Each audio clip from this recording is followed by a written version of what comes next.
everyone. So last week I created an Instagram story post asking you guys what questions you have for me about the real estate market, buying a home, selling a home, and in this video today I am going to answer all of your questions. So the first question that I got is, how much should I put as a down payment if I plan on using a VA loan? So what's really neat about VA loans is you can actually do 100% financing. So to answer this question, it really depends on you and your situation with both your budget and also what you want to keep your monthly mortgage payment under. All in all, it just really depends on your personal financial situation and what you want to do, because it's up to you with the VA loan. The second question that I got is, how much does it cost to buy a home? How much money do I need to have saved up? So with this, it depends again on your kind of financing that you plan on using. If you're using a VA loan, or maybe you're a first-time home buyer and you want to use the CalHFA down payment assistance program, with these two, you can do 0% down. So if you don't want to put down a down payment, it is possible with certain loans. Now, if you plan on using FHA, you would need minimally 3.5% down of the purchase price, or if you plan on using conventional, minimally 3% down. So the down payment will depend on what kind of loan you plan on using and what you're comfortable with. Now, there are also closing costs associated with a loan. And by the way, I do go more into detail on these steps in another video that I posted. It was part 1 on how do I get started. So that's up too. But to quickly answer it, for closing costs, Sacramento, Placer County, closing costs can be anywhere from 2 to 3% on average. However, I have to say, because I am not a loan officer, check with a loan officer to get a more specific amount. And the third question that I got asked is, how much is my fee to use me as a buyer's agent? So to answer that question, it is a norm in Northern California for the seller to pay for the buyer's agent commission. And so paying the buyer's agent commission will not cost you anything. And so to use a buyer's agent like me when you're purchasing a home, it's in a sense for you, absolutely free. So I always recommend, especially if you're a first-time home buyer, use a buyer's agent. I would love to help you because it's not going to cost you anything, and you have somebody there that understands the paperwork and understands the process and can negotiate on your behalf.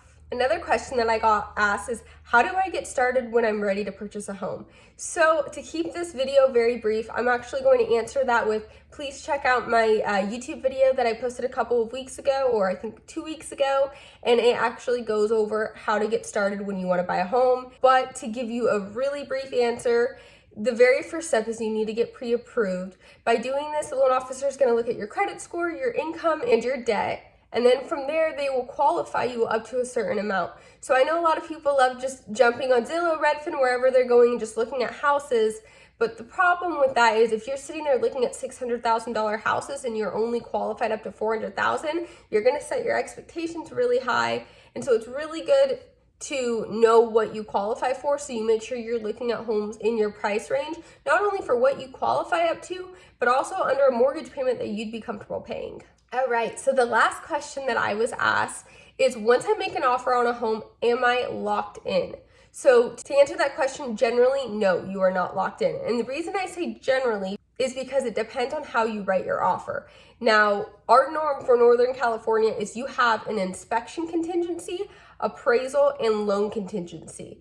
Now, right now, it's a really competitive market, so we are seeing it become more and more common for buyers to offer a shorter contingency than what's standard on the contract. So what's standard on the contract is 17 days, but right now we're seeing a lot of buyers offer anywhere from 7 to 10 days to assist their offer with being more competitive. But standardly 17 days for inspection, 17 days for appraisal, and 21 days for your loan contingency. Meaning, in those first 17 days, you're getting inspections on the house, you're reading through the seller disclosures, you're learning everything you possibly could about the property. And within those 17 days, if you find something out that you're like, hey, no way, I am not comfortable moving forward on this property, you can either ask, if, for example, if it's just a repair that's needed on the house, you can ask the seller to repair it. But let's say they don't agree to the repair item, or let's say you find out something about the house itself that can't necessarily be repaired. You don't like the neighbors next door. They're just big partiers and you don't want to be around that. You can back out within those first 17 days. Or whatever you put on the offer, and get your deposit back for pretty much any reason, like I said, because you don't like the neighbors next door.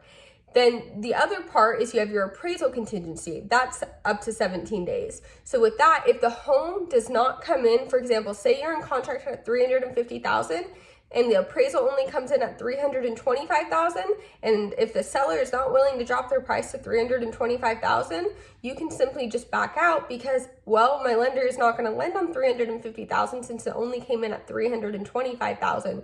So unfortunately, I don't have the cash to pay the difference, nor am I willing to. So you can back out, and again, you get your deposit back. So those are the first standardly 17 days.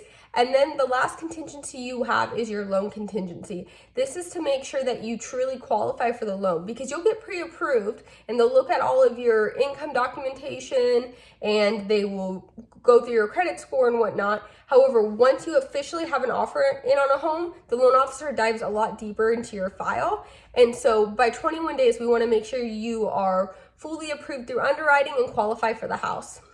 Now, once you remove all of your contingencies in writing, which is typically on the 21st day, unless you put a different amount of days on your offer.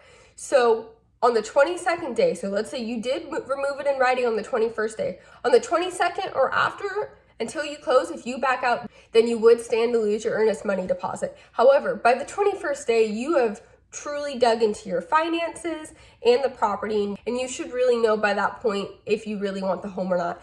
When I send my clients the full contingency removal for them to sign, I always give them a call and I go, I remind them, because I tell them in the beginning, but I remind them of this. Hey, this is our last contingency. So once this is removed, I want to make sure you 100% want to move forward on this house.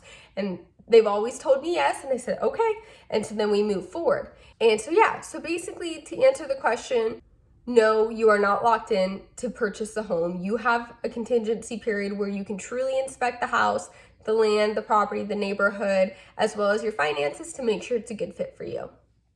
Well, I hope that answered everybody's questions. I did write down all of the questions because I didn't want to miss any. I do plan on making more videos like this in the future, so keep an eye out for my posts on Instagram, Snapchat, Facebook, all of my social medias, asking, hey, what questions do you guys have that I can answer for you? Also, if you have questions, please feel free to reach out to me. Never feel bad. I am here to help answer any questions that you have. And when you're ready to purchase a home, sell a home, or even just start preparing for the buying process, I would love to assist you. So please let me know. Reach out to me. I'm here to help.